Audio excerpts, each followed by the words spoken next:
పడిపోయాను గాఢాంధకారములో నేనున్నాను. త్రోవ తప్పి నేలపై పడిపోయాను. నీ ఎలుగు నాకు చూపవా యేసయ్యా, నీ త్రోవల నన్ను నిలుపవా. నీ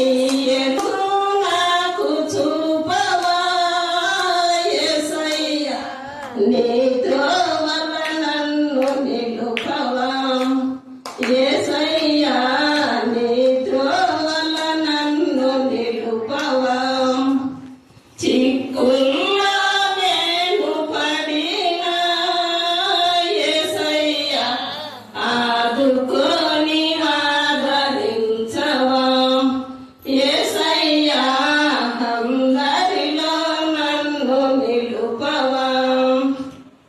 ద్రాక్ష తీగవలే నేనున్నాను, నీరు లేని ఫలము వలె నేనున్నాను. ద్రాక్ష తీగవలే నేనున్నాను, నీరు లేని ఫలము వలె నేనున్నాను. శోధనలో నన్ను చుట్టిన యేసయ్యా, వేదనలో నన్ను విడువవా. శోధనలో నన్ను చుట్టిన యేసయ్యా, వేదనలో నన్ను విడువవా. యేసయ్యా, వేదనలో నన్ను విడువవా.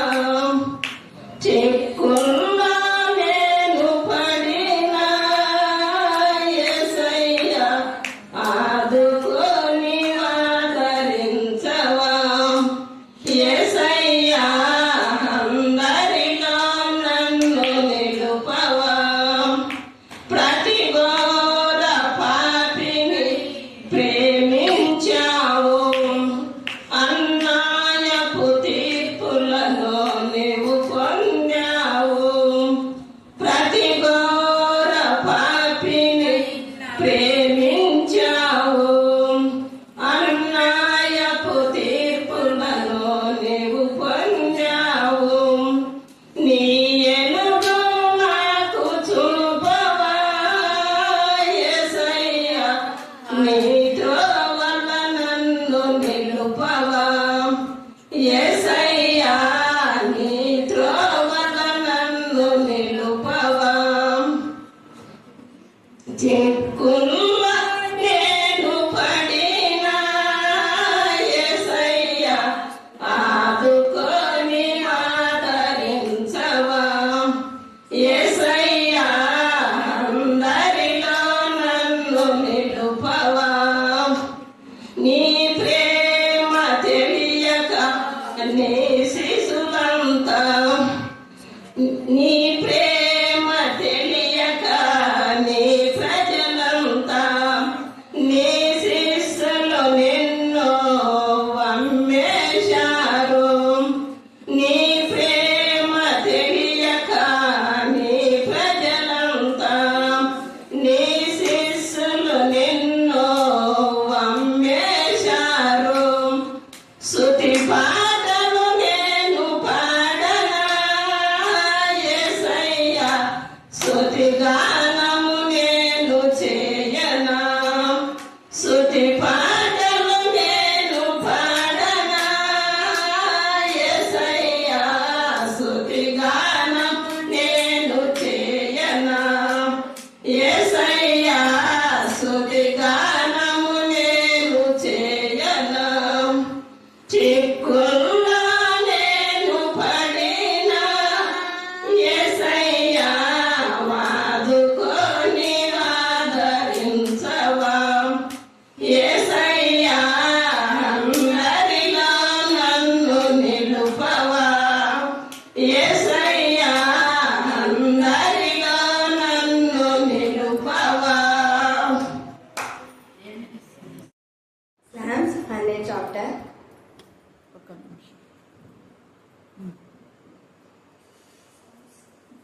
Psalms 100 chapter. Make a joyful shout to the Lord, all you lands. Serve the Lord with gladness. Come before His presence with singing. Know that the Lord, He is God. It is who has made us, and not we ourselves. We are His people, and His sheep of pasture. Enter into His gates with singing, and His courts with praise. Be thankful to Him and bless His name. For the Lord is good. His mercy is everlasting, His truth endures to all generations. వందో కీర్తన. సమస్త దేశములారా యెహోవాకు ఉత్సాహం చేయుడి, సంతోషంతో యెహోవాను సేవించుడి, ఉత్సాహగానం చేయొచ్చు ఆయన సన్నిధికి రండి. యెహోవాయే దేవుడని తెలుసుకొనుడి. ఆయన మనం పుట్టించను, మనం ఆయన వారము, మనం ఆయన ప్రజలము, ఆయన మేపు గొర్రెలము. కృతజ్ఞతార్పణలు చెల్లించుచు ఆయన గుమ్మంలో ప్రవేశించుడి, కీర్తనలు పాడించు ఆయన ఆరులో ప్రవేశించుడి, ఆయన స్తుతించుడి, ఆయన నామము గణపరచుడి. యెహోవా ధైర్యుడు, ఆయన కృప నిత్యం ఉండును, ఆయన సత్యం తరతరములు ఉండును. దేవుడి భక్తిని సజీవంగా ఉన్నామంటే కేవలం మీ ఉచితమైన కృప నా తండ్రి. దేవా గత 2020లో భయంకరమైన కోవిడ్ లో నా తండ్రి అనేక మంది మరణించారు ప్రభా. కానీ కేవలం మీ ఉచితమైన కృప చొప్పున గూడు స్థితి మా తండ్రి, మీ దక్షిణావస్థ, మీ కరుణావస్థ, మీ పరిశుద్ధ బాపు నా తండ్రి. దేవా మీ యొక్క కనికర్పణ హస్తం, యెహోవా హస్తం నా తండ్రి, ఏసుగా మీ గాయపన హస్తం తోడుగా ఉన్నందు వలననే మేము ఈరోజు సజీవంగా ఉండి నేను కనపరుచుతున్నాం తండ్రి. అందుకు మీకు వర్ణాలు స్తోత్రం చెల్లించుకుంటున్నాం. ఈ రాత్రి కాల సమయంలో ఎంతమంది అయితే ఇంకా భయంగా అలచడితో కలవడంతో దేవా ఉంటున్నారు, వాళ్ళు ఉన్న భయం అలచడి కలవడాన్ని లయపరచమని ప్రార్థిస్తున్నాం. అది ఏ విధానమైన భయం నుంచి విడిపించమని ప్రార్థిస్తున్నాం. దేవా భయాందోళన జయించడం లయపరచమని ప్రార్థిస్తున్నాం. మా దేశాన్ని మీ కృపలో మీ చేతిలో మీరు ఇంతవరకు బంధించారు ప్రభా. దేవా ఎన్ని యుద్ధాలు వచ్చినప్పటికీ మా దేశంలో మీరు ఇచ్చిన ఘనమైన విజయానికి ఎంత స్థుతించా కూడా తక్కువే ప్రభా. మీకే స్తోత్రం, మీకే స్తోత్రం, మీకే స్తోత్రం, మీకే స్తోత్రం, మీకే స్తోత్రం, మీకే స్తోత్రం, మీకే స్తోత్రం.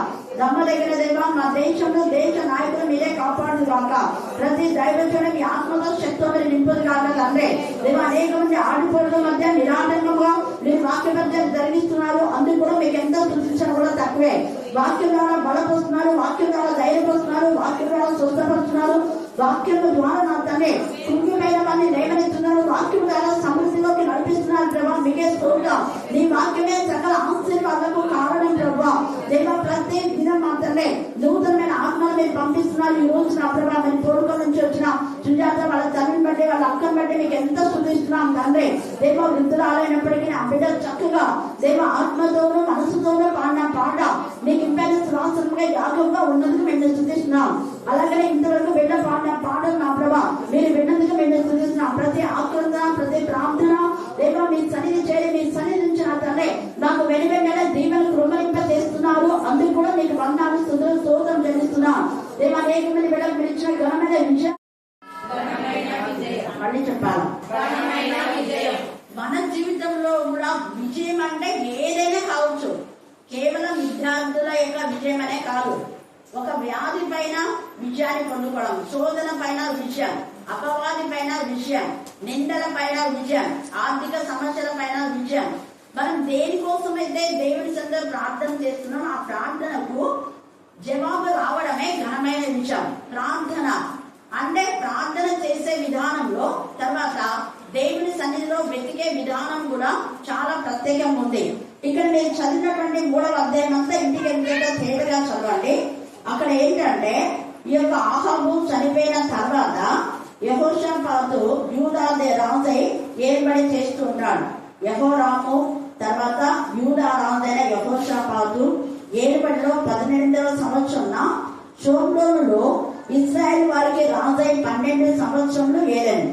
ఇతడు ఈ విధానంలో ఏలుతున్నప్పుడు తన యొక్క తండ్రి నేర్పిన దేవతా స్తంభములను తీసివేశారు. కానీ యెహోవా దృష్టికి చెడుతనము చెడుగా మానకుండాను.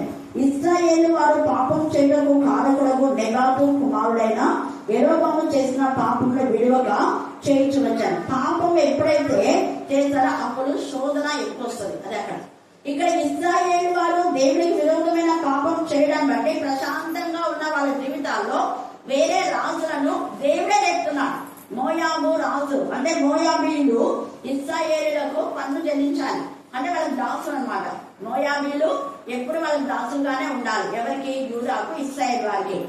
కానీ ఇక్కడ ఏం చేస్తారంటే మోయాబు రాజైన మేష అనేకమైన మందులు గలవాడై తర్వాత వీళ్ళకు పన్ను చెల్లించేవాడు. కానీ ఇశ్రాయేలు రాజు మీద తిరుగుబాటు చేస్తారు.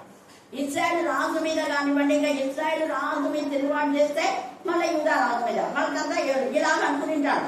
వీళ్ళంతా కూడా దేవుని యందు భయభక్తి గల బిడ్డలు, దేవుని దగ్గర ఆశ్రయించేవారు. కానీ దేవుని ఆశ్రయించకుండా ఎప్పుడైతే వీళ్ళు దేవునికి విరోధమైన విధానంలో అన్ని దేవతలను ఆశ్రయించడం మొదలు పెట్టారో అప్పుడు దేవుని యొక్క ఉగ్రత వీళ్ళ పైకి వస్తుంది. అంటే అబద్ధ ప్రవర్తన. అహాబు అబద్ధ ప్రవర్తన చాలా మంది తీసుకుని వచ్చింటారు, వాళ్ళందరినీ చంపేస్తారు. అబద్ధ ప్రవర్తన చనిపోయిన తర్వాత కూడా మళ్ళీ వేస్తారు ఉండగొడుగులారు. అలాగే ఈ యొక్క అబద్ధ ప్రవర్తనను ఆశ్రయించినంత మట్టుకు వాళ్ళకు మానసిక క్షోభ. ఎవరు పడితే వాళ్ళు మేము యుద్ధానికి వస్తాం అని చెప్తూనే ఉంటారు అనమాట. యుద్ధ పేరు నోపిస్తూ ఉంటారు. ఇప్పుడు మన దేశంలో, భారతదేశంలో జరిగేది కూడా అదే కదా. ఊరికే మౌనంగా ఉన్న భారతపైకి పాకుచ్చింది.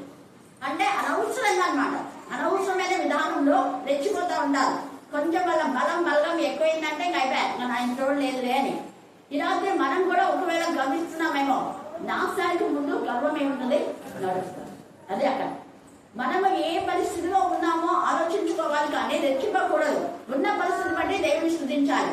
ఈ రోజు మనం సజీవంగా ఉన్నామంటే కేవలం దేవుని యొక్క కృప. ఆసియాలో మళ్ళా కోవిడ్ ప్రారంభమైంది. తెలుసా మీకు అందరికీ? భయంకరమైన కోవిడ్. ఆసియాలో చాలా మంది చనిపోతా ఉన్నారు. అది స్ప్రెడ్ కాకుండా, అందుకనే ఒకవేళ ఈ యుద్ధాన్ని నిలుపుతున్నారో ఏమో, యుద్ధాన్ని నిలపడానికి ఏమేమో ప్రయత్నాలు చేస్తున్నారు. కాబట్టి ఒక్కసారి మన జ్ఞాపకం చేసుకోవాలి. 2020లో ఎంతో మంది ఎన్ని ప్రాంతాల్లో అసలు వాళ్ళ ప్రాంతాలన్నీ శమలకు ముట్టలే, ఈవెన్ కర్నూలులో కూడా. కానీ దేవుడి కృప చొప్పున దేవుడి గురువుని కాపాడారు. ఏదో ఒక్కరో ఇద్దరు మాత్రమే చనిపోయారు, కానీ ఎక్కువ మంది చనిపోయారు. ఒక్కరే అనుకుంటాను నాకు తెలిసి. ఎందుకు నేను ఈ మాట చెప్తున్నా అంటే, దేవుడు కనికరం చూస్తున్నా. ఎప్పుడు కనికరం చూపుతాడు దేవుడు అంటే, మనం అదే అనేక మంది చదువు రాకపోయినా వాక్యం నేర్చుకున్నప్పుడు అది దేవుడికి ఇష్టమైతే. చదువు రాకపోయినా ఆసక్తి వాక్యం ఏర్పడరు. చాలా సంఘాల్లో చదువు రాకపోతే కంఠత వాక్యాలు చెప్పమని చెప్పరు కూడా, అడగరు. ఇక్కడ చాలా మంది వేరే మరి చర్చెస్ నుంచి వచ్చినారు, వాళ్ళకి వాక్యాలు చెప్పమని చెప్పరు. బాగా తక్కువ వాడింది కదా పెద్ద. కాబట్టి వాక్యాలు కంఠం చేసుకొని నేర్చుకోండి అని ఎంకరేజ్ చేయాలి. కానీ ఇక్కడ చాలా మంది కంఠత వాక్యాలు నేర్చుకున్నారు. ఆ వాక్యమే మిమ్మల్ని కాపాడేదని నేనైతే ఈరోజు గట్టిగా చెప్పగలను. ఆ ప్రూఫ్స్ ఇక్కడ కూడా ఉన్నాయి. మనం చూస్తే అప్పుడు యెహోషాపాతు వీళ్ళంతా కలిసి యూదా రాజును ఇశ్రాయేలు రాజు అడుగుతారు, నాకు హెల్ప్ చేయవా అని. ఖచ్చితంగా చేస్తాను నేను, మనమంతా ఒకటే కదా, ఒకప్పుడు అన్నదమ్ములమే. కానీ ఏదో కాలానుగుణాన్ని బట్టి మనం వేరైపోయినాం, అంతేగాని మనం ఎప్పుడు వేరు కాదు అని యెహోషాపాతు చెప్పి ముగ్గురు కలిసి వాళ్ళు వస్తా ఉంటే ఏ మార్గంలో పోదాము అని అడిగితే అతను ఏదోమో అరణ్య మార్గంలో పోదాము అని అంటారు. తర్వాత మనము దేవుని దగ్గర ఏదైనా విచారణ చేస్తే బాగుంటుందని యెహోషాపాతుకు వస్తామట. హల్లెలూయా, హల్లెలూయా, హల్లెలూయా, హల్లెలూయా. వీళ్ళు ముగ్గురు రాజులైనా కూడా అది విధేయత. ఇక్కడ మోయాబు రాజు ఒక్కడే, కానీ ఎంత గర్వం. అయితే వీళ్ళు ముగ్గురైనా కూడా విధేయతగా దేవుని, మన ముగ్గురమైనా కూడా దేవుని సెలవు. ఇక్కడ ఎవరైనా ప్రవక్త ఉన్నారా అని అడుగుతారు. ప్రవక్త ఉన్నా అంటే వెంటనే కనివాడు అంటాడు, ఒక అతను ఉన్నాడు అంటాడు. చూడండి అక్కడ 13వ వచనంలో, ఎలీషా ఇశ్రాయేలు రాజును చూచి నాతో నీకు నిమిత్తమేమి, ఎందుకంటే అంత బయటకి వస్తున్నావు కదా మీరంతా. ఇక్కడ కూడా అన్ని బాగానే చేశాడు, కానీ కొన్ని బయలు ప్రవక్తలు వాళ్ళు వెంటాడుతున్నారు. అందుకని ఏమి అక్కడికి పోయే వాళ్ళు అక్కడ మీ బయలు దేవతలను అడుకోవద్దు కదా, అడుకోవాలి కదా, నాతో మీకేం పని బాగా అంటున్నాం. గతంలో చాలా మంది దేవుడి పిల్లలు వెళ్తారు, వాళ్ళు ఏం చెప్తే అదే చేశారు. ఏలియా కానీ ఎలీషా కానీ వీళ్ళందరూ కూడా గతంలో ఏలియా ఏదైతే చెప్పారో అలాగనే జరిగిందనమాట. కాబట్టి మీరు ఎందుకు ఇప్పుడు నా దగ్గరికి వస్తున్నారు? మీరు అబద్ధ ప్రవక్తలు అందరూ చాలా మంది ఉన్నారు కదా. అప్పుడు ఏలియా రోషపడి ప్రార్థన చేసినప్పుడు అద్భుత కార్యం జరిగింది. హల్లెలూయా, హల్లెలూయా. ఇవన్నీ వీళ్ళకి తెలుసు. తెలిసి కూడా వాళ్ళు మళ్ళా అక్కడక్కడ వాళ్ళు కన్నపించారు దగ్గర. మనం కూడా అంతే, దేవుని మందిరం ఉంటాం, దేవుని మేమంటాం. మళ్ళా పెళ్లిని జరుగుతుంది అంటే వెంటనే ఎక్కడికి వెళ్తారు చెప్పండి? బాగున్నాయి దగ్గర పోయి డేట్ ఫిక్స్ అయింది, పెళ్లి కార్డు మీరు ప్రింట్ చేయాలి. చాలా తప్పు. మళ్ళీ ఎక్కడ దేవుని ఉగ్రత వస్తుంది చూడండి. మీరు వాక్యము ప్రార్థన ఉందంటే 100% మీరు ఎవరి దగ్గర విచారణ చేయాలా? దైవ పిల్లల దగ్గర. అసలు హైమావతి నిజంగా ఎంత దోషం కలదంటే అంత దోషం కలదు. ప్రతిదీ ఇక్కడ ప్రార్థన చేసి ఈ డేట్స్ తో సహా ఈ రోజు ఎంగేజ్మెంట్, ఈ రోజు పెళ్లి చూపుడు, ఈ రోజు ఇదే. తను అందరు కాలు, మీరు అమ్మ నాన్నల కాళ్ళకు మొక్కుతారు కదా, కడప కూడా మొక్కుతారు. అసలు మొక్కలేదు హైమావతి. ఈవెన్ బొడి బియ్య కూడా పోసుకోలేదని నేను అనుకున్నా. పోసుకుంటే తప్పు క్షమించమని చెప్పాను. క్షమించమని దేవుడి దగ్గర అడుక్కోవాలి. ఎందుకు నేను చెప్తున్నా అంటే దేవుడి తప్ప ఎవరికి సాగిలపడదు, లోక మర్యాద మనం అనుసరించకూడదు. ఇక్కడ వీళ్ళు వెంటనే ఆ మాట అన్నప్పుడు ఇక్కడ ఒక ప్రవక్త ఉన్నాడు ఆయన అని చెప్పినప్పుడు ప్రవక్త దగ్గరికి ముగ్గురు వచ్చి మాట అంటే అప్పుడు ఎలీషాకు తెలుసు అనమాట ఎవరి గురించి, యెహోషాపాతు గురించి. కొంత దేవుని ఎంత భయభక్తి కలవాడు అని గతంలో కొన్ని మేలు చేశారు కాబట్టి అతను కూడా యెహోషాపాతు లోయ కూడా ఒక లోయ రాబడింది. అందుకని చెప్పేసి ఇక్కడ అంటాడు, నీకు నా నిమిత్తమేమి అంటున్నాడు, నీ తల్లిదండ్రులు ఉంచుకున్న ప్రవక్తల ఎందుకు పొమ్మని చెప్పాను. నీ తల్లిదండ్రులంతా కూడా వేరే ప్రవక్తల దగ్గరికి పోతుంది కదా, ఏం పోకూడదు అక్కడికి.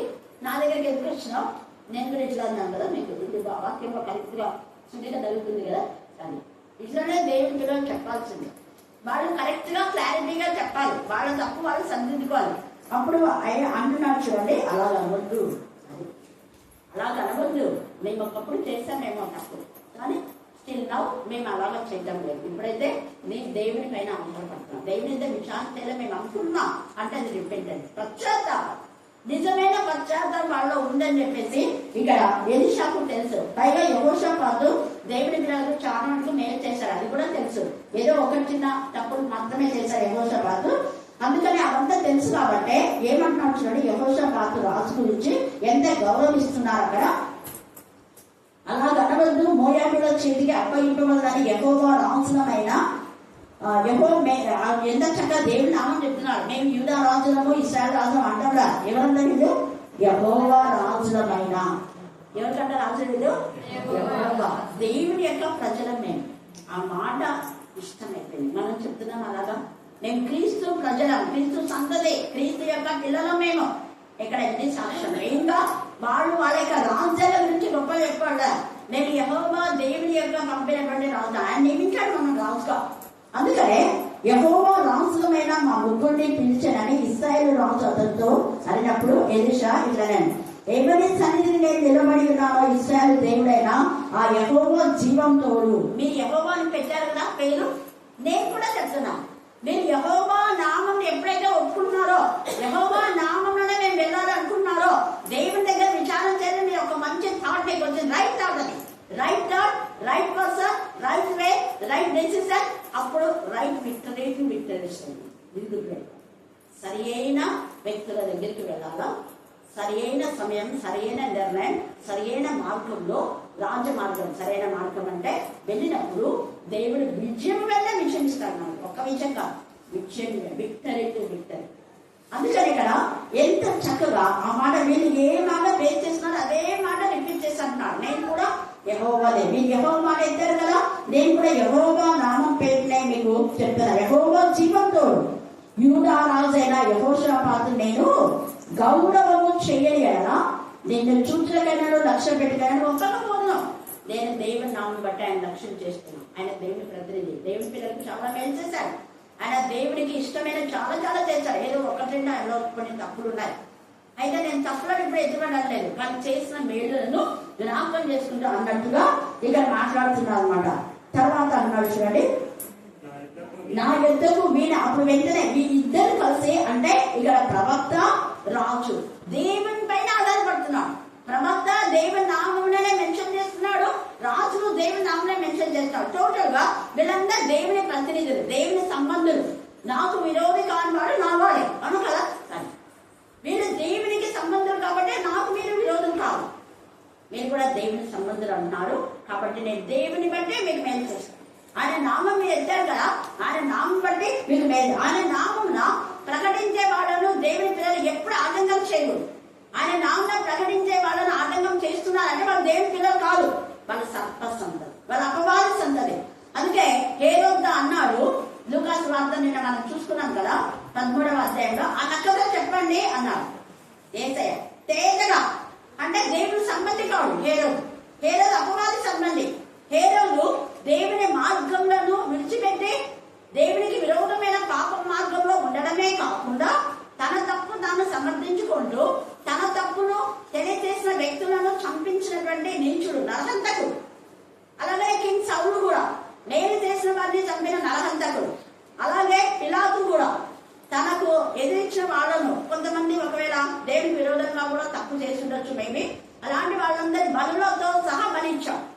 బలిపశువుని ఎలాగో బలిపీఠం పైన పెట్టి నరికిస్తారో అలాగో కొంతమంది ప్రజలను బలిపీఠం పైన పెట్టి నరికించారు. నేను చక్రవర్తిలాగా ఎంత నీచమైన పనులు చేశామని. అందుకే నరహంతకుల జాబితాలో వాళ్ళు చేర్చబడినారు. ఇక్కడ ఈ యొక్క యెహోషాపాతు అయితే దేవునికి మహిమకరంగా ఉన్నాడు, దేవుని నామాన్ని గణపరుస్తున్నాడు. కాబట్టి అందుకని నేను చేస్తాను. ఆయన నామంలో మీరు మెన్షన్ చేస్తున్నాడు కాబట్టి ఆయన నామంలోనే నేను ఎత్తిపెడతానని చెప్పేసి ఏమంటున్నాడు చూడండి. ఇక్కడ నా యొద్దకు వీణ వాయించగల ఒకరిని తీసుకుందాం. ఇక్కడ రెండవ ఒకటేమో మనం దేవుని నామం పేరునే ముందుకు వెళ్ళాలి. సరి అయిన వ్యక్తుల దగ్గరికి మనం వెళ్ళాలి, సరి అయిన నిర్ణయం తీసుకోవాలి. సరి అయిన వ్యక్తి సరి అయిన నిర్ణయం. రెండవది చెప్పింది చేయాలి. అంటే సరి అయిన నిర్ణయం తీసుకొని సరి అయిన వ్యక్తుల దగ్గరికి వెళ్ళినప్పుడు ఆ వ్యక్తి ఏం చెప్తారో చేయాలి, లేకపోతే వెళ్ళొద్దు. ఇప్పుడు ఎవరైనా ఇక్కడ ప్రాణం చేసుకోవడానికి వస్తారనుకో, నేను కొన్ని చెప్తాను ఏకనమ్మగా ఇవి చదవండి అని. అవి చదివితేనే మీకు బ్లెస్సింగ్. చదివినప్పుడు ఎందుకు రావాలంటాను, వాక్యం వినకపోతే ఎందుకు రావాలి? వచ్చేటి పైకి ప్రార్థనలు నటనా జీవితం వద్దు. ఇక్కడ కూడా ఈ ప్రవక్త చెప్పింది చేసినారు. వాళ్ళు వీణ వాయించగల వాళ్ళని తీసుకొని రమ్మండి అంటే వాళ్ళు మారు చెప్పలేదు. వాళ్ళు చెప్తున్నావయ్యా ఏదో నువ్వేదో సలహా ఇచ్చి మాకు ఇళ్ళ కొంటే అట్లా కొంటే చెప్తావు అనుకుంటే నువ్వేంది వీణ వాయించగల వాళ్ళని తీసుకుందామని చెప్తున్నావు అన్నీ. ఎక్కడైనా వెతకాలని కూడా అంతే. చూడండి, సరైన మార్గంలో మనం వెళ్తున్నప్పుడు దేవుడే మనకు మార్గాన్ని సరళం చేస్తాడు. ఇక్కడ వీళ్ళు భయంకరమైన పరిస్థితిలో ఉన్నారు. ఇక్కడ యుద్ధం చేయాలని పోతున్న పరిస్థితిలో వాళ్ళ పశువులకు వాళ్ళకంతా నీళ్లు లేకపోతే ఇంకా బాధాకరంగా ఉంది. వాళ్ళకి ఎప్పుడు ఎవరిస్తారబ్బా నీళ్ళు ఈ సమయంలో అన్నారు. దేవుడు తప్ప ఇంకెవరు ఇవ్వలేదు. అందుకనే దైవజనుడి దగ్గరికే వెళ్ళాలి అనుకున్నారు. నీళ్లు అన్నది సమృద్ధి, నీళ్లు అన్నది పరిశుద్ధాత్మకు గుర్తు, ఆర్థిక స్తోమతకు గుర్తు, విజయానికి గుర్తు. నీళ్ళు అన్నది ఇంకా చాలా చాలా చాలా వాటికి శుద్ధీకరణకు గుర్తు, శుద్ధమైనది. ఇంకా చాలా చాలా విషయాలు ఉన్నాయి. అందుకని ఇక్కడ ఏమంటున్నారు చూడండి, ఒక వీణ వాయించగల ఒకరిని తీసుకొని రమ్మంటే వాయుదేవుడు ఒకడు వచ్చి వాయించుచుండగా దైవజనుడు చెప్పినట్టు చేశారు. యేసు ప్రభు కూడా ఇక్కడ 6 రాతి వాళ్ళు ఉన్నాయి. అంచుల మట్టుకు వాడి నీళ్ళ నింపంటే వాళ్ళ అంచుల మట్టుకే, మళ్ళీ ఎక్కువ నింపాలి తక్కువ నింపాలి. సేమ్ ఏసే ఏం చెప్పినాడో అదే. వాయిద్యం వాయించే వాడిని తీసుకురాలంటే డ్రమ్స్ అది ఆల్కైనా అన్ని తీసుకురాలి. వీణ ఒక్కటే, వీణ వాయించగల వాడిని మాత్రమే అడిగాడు. ఆ వీణ వాయించగల వాడిని మాత్రమే తీసుకొని వచ్చారు. వాయిస్తూ ఉంటే యెహోవా హస్తము అతని మీదికి వచ్చాను. అదే హల్లెలూయా, హల్లెలూయా. సరైన మార్గంలో సరైన నిర్ణయం తీసుకొని సరైన వ్యక్తులకు దగ్గరికి మనం వెళ్ళి ఆ వ్యక్తులు చెప్పిన విధానంలో మనం చేసినప్పుడు దేవుని హస్తం మనకు తోడుగా ఉంటాయి. మూడవది యెహోవా హస్తం.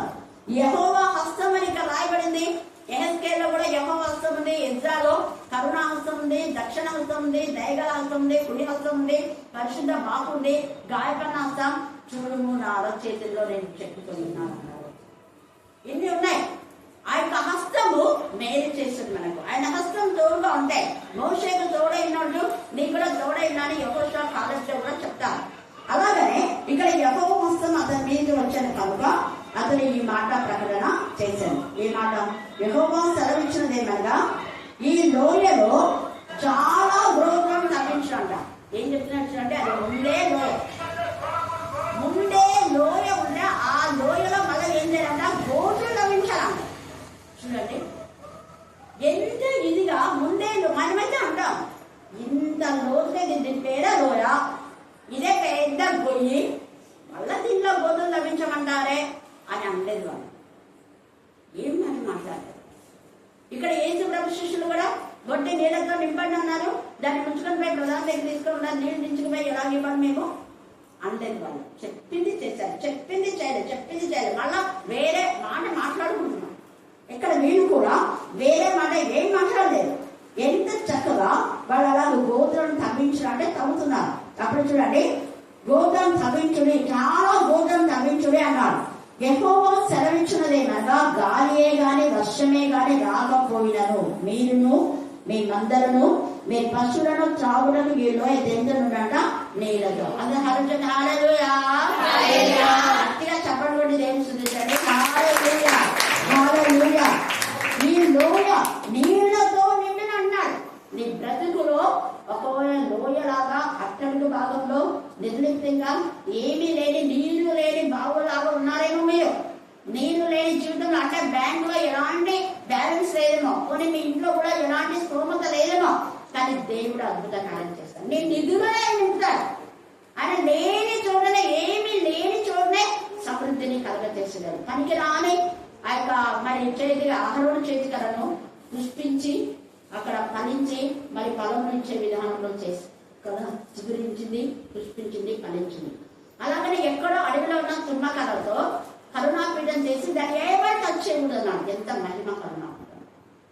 ఆ తుమ్మకలతో ఒక ఆకారం చేసి అందరితో ఉండగా మళ్ళీ బంగారు రేకులో దాని చుట్టూ పొదిగి మళ్ళీ చెరువులో నింటాడు. బంగారం లాంటి చూద్దాం. ఈ రాత్రి నీ యొక్క బ్రతుకు అడవి కాల్సిన వెళ్ళలాగుంది అనుకుంటున్నావేమో, అరణ్యం లాంటి జీవితం అనుకుంటున్నావేమో, భయంకరమైన అడవిలో ఉన్నటువంటి పులులు, సింహాలు మా ఇంట్లో ఉండి మనం భయపెడుతున్నాయి, సమాధానం లేదు అని నువ్వు అంటున్నావేమో.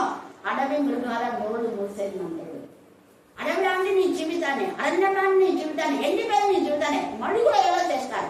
యెషయా 35 ఉంది, తర్వాత చదువుకోండి. ఎండిన భూమి మడుగులో. హల్లెలూయా హల్లెలూయా హల్లెలూయా. అందుకని ఎప్పుడైతే వాళ్ళు తవ్విస్తారో ఇక్కడ 2 అర్థాలతో ఇక్కడ ఈ యొక్క ప్రవచనంలో దేవుని యొక్క ప్రవచనం, దేవుని యొక్క ఆశీర్వాదం 2 విధాలుగా మనం బ్లెస్సింగ్స్ వస్తాయి. వీళ్ళు ఒకవైపు మోయాబుల పైన విజయం అడిగినారు, రెండవది నీళ్లు లేక వీళ్ళకు నీళ్లు లేక చాలా అవస్థపడుతూ ఉన్నారు.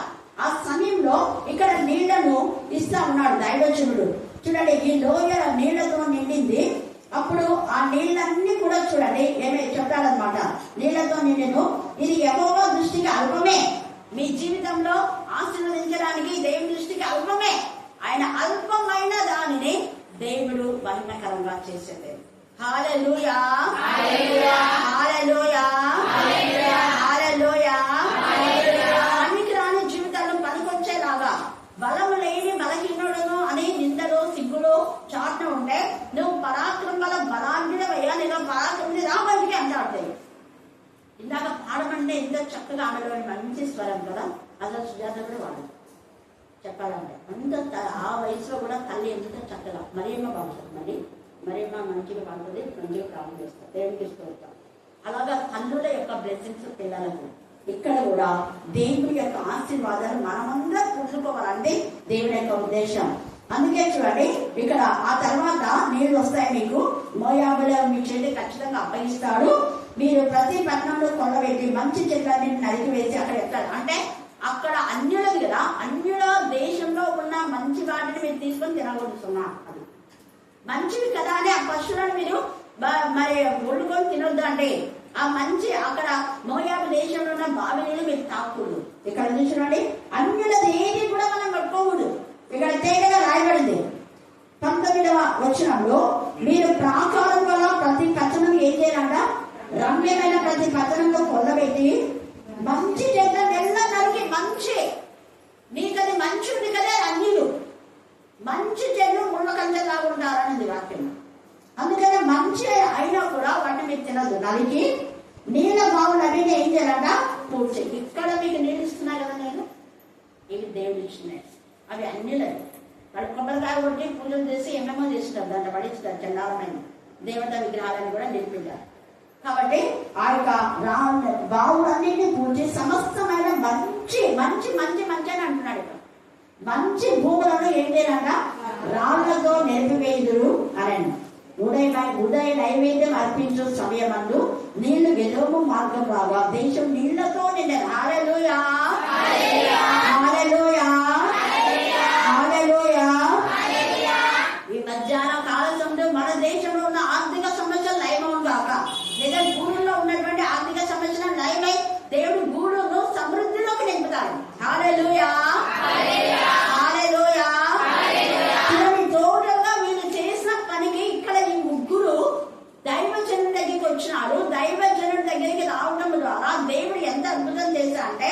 రాని వాళ్ళకు కూడా ఈ బ్లెస్సింగ్స్ వచ్చాయి. ఎంతో మంది నిర్లిప్తంగా నిద్రమత్తులో తిరుగుతారు సుఖించమని ఉంటారు, కానీ వీరిని బట్టి దేశానికే మేలు కలిగింది. ఎంత ఈ రాత్రి నిన్ను బట్టి గురువుకు క్షేమ కలుగుతుందా? నిన్ను బట్టి హాని కలుగుతుందా? నిన్ను బట్టి గౌరవం బట్టి అభిరామం బట్టి దాతను బట్టి వాళ్ళ యొక్క మరి గుణాలన్నీ కూడా కాల్చివేయబడినాయి. భూమి నెరలు విడిచింది. వాళ్ళ యొక్క మరి సంతతంతో కూడా నాశనం అయిపోయింది. కేవలం గౌరవం కుటుంబం మాత్రమే నిలబడి. ఆ తర్వాత వీళ్ళని చంపారా వీళ్ళందరూ కూడా మరి యొక్క మోషను ఆరోగ్యం తింటా ఎవరెవరైతే చనిగారో మళ్ళా వాళ్ళలో 4700 మంది చనిపోతున్నారు. సంఖ్య 16 చివరిగా రాయండి.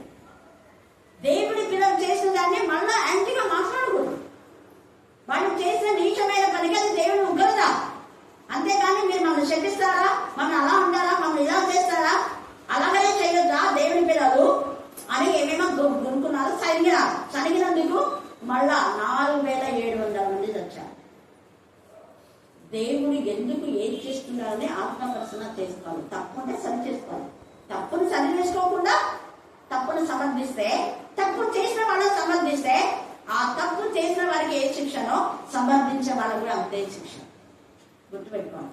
పాపం చేసే వారికి ఎంత శిక్షనో పాపంలో కారకులైన వాళ్ళకి కూడా అంతే శిక్షనే. పాపం చేయమని ప్రేరేపింప చేసిన వాళ్ళకు కూడా అంతే శిక్ష. మనమేమంటే నేను తెలియదు మనం ఏం చేయాలి, ముందు వీడే అన్ని ఎగ్గొట్టాడు. పాపం చేయడానికి వీడే ప్రేరేపింప చేసి ఆమెనే ప్రేరేపింప చేస్తారు. మనకు నాకు తెలియదు బాస్తారు ఏం ఎరగని నంగనాశం కదా కరెక్ట్ గా చెప్పాలంటే దాన్ని ఎన్నింటి ఇట్లా ఉండాలి. నంగనాశం కూడా అబ్బా ఇంత అన్నాయి కాదు చేసామని రూపాయలు చేసి ఆయనకి ఏం నటిస్తుంది మన భాష, భారతదేశం భాష, గూడూరు భాష. సో అలాంటి వద్దు, యథార్థంగా ఉన్నారు. ఇక్కడ వీళ్ళు యథార్థంగా తమ తప్పు తాము తెలుసుకొని బయట దగ్గరికి వెళ్ళకుండా దేవుడి యొక్క బిడ్డ దగ్గరికి వచ్చారు. కాబట్టి వాళ్ళ దేశం అంతా నీళ్లతో నిండిపోయింది. మళ్ళీ ఇప్పుడు ఏం జరుగుతుంది అంటే ఈ నీళ్లు అవతల మోయాబీలకు ఎలా కనపడి అంటే వెంటనే ఉదయం మనం కీర్తన 30లో మనం చూస్తే రాత్రి వేళ సాయంకాలంలో ఏడ్కొచ్చి రాత్రి ఎంత ఉండినా ఉదయం సంతోషం ఉండగా మానే ఆ ప్రవచనం ఇక్కడ నెరవేర్చబడుతుంది. ఉదయం ఖచ్చితంగా నీకు సంతోషం కలుగుతుంది అంటాం. అలాగనే ఇక్కడ సంతోషం వచ్చేసింది. వేళ ఉదయం సూర్యుడు ఎర్రగా ఉంటాడు. ఆ ఎర్రగా ఉన్న సూర్యుడు నీళ్ళపైన పన్నప్పుడు వాళ్ళకి ఎలా కనబడింది అంటే మోయాబీలకు ఇశ్రాయేలు యూదులు ఏదో ముగ్గురు కలిసి కొట్టేస్తున్నారు. ముగ్గురు చంపుకొని వాళ్ళకి చచ్చిపోయినట్టున్నారు. మనం చూస్తున్నాం వాళ్ళకు నేను పన్ను కట్టాను వాళ్ళకు, ఇప్పుడు మనమే వాళ్ళని దోచుకున్నాంలే అని గమనించాం. మోయాబీలు చూడండి ఇక్కడ 22వ వచనం. ఉదయమందు వీరు లేచినప్పుడు సూర్యుడు నీళ్ల మీద ప్రకాశింపగా అవతల నీళ్లు మోయాబీలకు ఎలా ఉన్నాయంట రక్తము వలె. అక్కడ రక్తం కాదు, రక్తము వలె. మనం కూడా బస్సులో పోతుంటే ఎండమావులనే ఆ రోడ్డు మీద నీళ్ళు ఉన్నట్టుగా అనిపిస్తాయి, కానీ నిజంగా నీళ్ళు కాదు. మనం ఇలా పక్కన మనం కూర్చొని ఉంటాం, పక్కన బస్సు కదులుతూ ఉంటది. ఇలా చూస్తే మనం వస్తే కదులుతుంటారు. అవన్నీ ఊహలు అనమాట. ఇక్కడ మీరు ఊహించుకున్నారు అంత రక్తం వస్తుంది కాస్తుంది పోయి కనుక వారు అది రక్తం సుమా రాజులు ఒకరినొకరు హతం చేసుకునేది నిజంగా హతులైదే. మోయాబీలారా దోపుడు సొమ్ము పంచుకున్నారు రండని చెప్పారు. మోయాబీలు ఒకరినొకరు చెప్తున్నారు రండి మీరు పంచుకున్నారా, మనదంతా తీసుకున్నారు కదా, అప్పుడు ఇప్పుడు మనం మొత్తం తీసేసుకుందాం అని అనుకున్నారు. ఇశ్రాయేలీయులు వారి దేశంలో చొరబడి మోయాబీలను కొట్టి సమస్తమైన మంచి భూభాగముల మీదను తల ఒక రాయి వేసి నిండి నీళ్ల బావులన్నింటినీ పూడ్చి మంచి చెట్లన్నీ నరికివేసి కీర్హరేషేతు పట్టణంలో మాత్రము వారు విడిచిపెట్టారు. కనుక దాని ప్రాకారము నిలిచిందని కానీ వడిసెరలు విసరవారు దాన్ని చుట్టుకునే రాళ్ళు విసరుచూ వచ్చింది. ఇంకా ఇలాగా దేవుడి యొక్క ఉచితమైన కృప చొప్పున దేవుడు అనేకమైన మేలు వీళ్ళని చేశాడు. కానీ దేవుడికి విరోధంగా కొంతమంది రాజులు తమ జ్యేష్ఠులను అక్కడ బలిగా అప్పగించేందుకు మళ్ళా దేవుడి కోపం వాళ్ళపైకి వచ్చేసింది. అలా కాకుండా మనం దేవుడు చేసిన మేళని బట్టి దేవుడిని స్తుతిస్తాం. ఈ రాత్రి భయంకరమైన మన జీవితంలో లోయ లాంటి మన జీవితాలను దేవుడు నింపి సమృద్ధిలోకి నడిపించుగాక. శత్రు పైన ఘనమైన విజయం ధరించుగాక. ఆమేన్ ఆమేన్ ఆమేన్. సమయం పాట పాడుతుంటే